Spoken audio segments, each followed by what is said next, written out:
After evaluating the deep practical tracking of both the standard M4 and M4 Pro variants of Apple's ultra-compact desktop across a 10-month testing lifecycle, Kyle Erickson delivers a highly insightful and grounded analysis that effectively exposes the dramatic point of diminishing returns that separates these two silicon tiers in everyday usage. At the absolute foundation of this comparison, the physical architecture of the two enclosures presents a unified front, mirroring each other with a revised footprint that eliminates the port disparity of the previous M2 generation, cleanly distributing two utility USB-C ports along the front chin and three additional USB-C interfaces on the rear adjacent to the standard HDMI and Ethernet outputs. However, looking deeper into the operational plumbing of these identical chassis reveals that the three rear pipelines on the baseline M4 run on the 40 gigabit per second Thunderbolt 4 protocol, while the premium M4 Pro steps up to Apple's implementation of Thunderbolt 5, an architecture capable of hitting 80 gigabits per second of bidirectional data bandwidth or deploying a massive allocation of up to 3 independent 6K displays simultaneously. Despite these massive performance ceilings, real-world deployment over nearly a year demonstrates that Thunderbolt 4 data streams are already so incredibly fast when driving high-end external solid-state drives that any theoretical latency reductions provided by Thunderbolt 5's upgraded throughput remain completely unnoticeable to the human eye, meaning the specialized display array support remains the single tangible advantage for a fraction of a percent of extreme multi-monitor power users.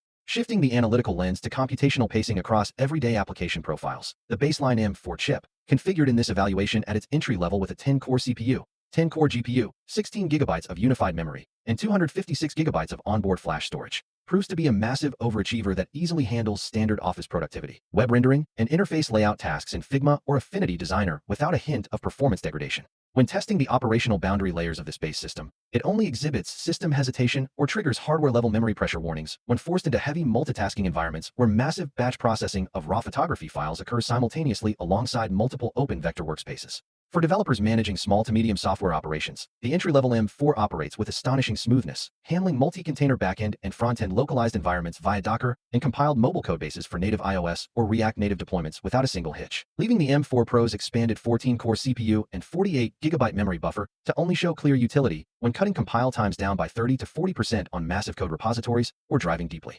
unoptimized emulators within Android Studio. The primary vector where clear differentiation manifests is within advanced creative execution, specifically workflows that isolate the graphical subsystem. When evaluating core timeline performance within Final Cut Pro using standard 10-bit H.265 4K footage captured from standard mirrorless bodies, the baseline M4 behaves identically to the M4 Pro because both silicon dies integrate the exact same media encoding and decoding acceleration engines, rendering timeline navigation completely seamless on both hardware setups. The Pro variant only earns its massive price premium when the creative timeline introduces unoptimized, multi-layered visual effects plugins, high-fidelity 5.9K video matrices, or intensive digital signal processing across multi-track audio suites, showing its true dominance in specialized 3D computation environments like Blender, where it processes rendering tasks between 1.6 to 2.3 times faster than its entry-level counterpart, while providing significantly more stable frame pacing during casual gaming sessions. Ultimately, Kyle constructs a compelling macroeconomic argument that heavily undermines the practical validity of buying the M4 Pro Mac Mini due to a structural value trap embedded within Apple's pricing tiers. Because a professional workstation ecosystem demands corresponding upgrades to unified memory and storage arrays to truly utilize an advanced processor, stepping up the configuration of an M4 Pro Mini easily pushes the final invoice to an identical tier as the baseline Mac Studio, which offers an exponentially better thermal solution, vastly superior media engines, a wider physical distribution of premium I/O lanes, and a direct evolutionary path toward Max-tier silicon. Unlike the portable ecosystem, where jumping from a MacBook Air to a MacBook Pro rewards the consumer with distinct physical hardware upgrades like superior mini LED panels, physical battery volume, and advanced speaker arrays, the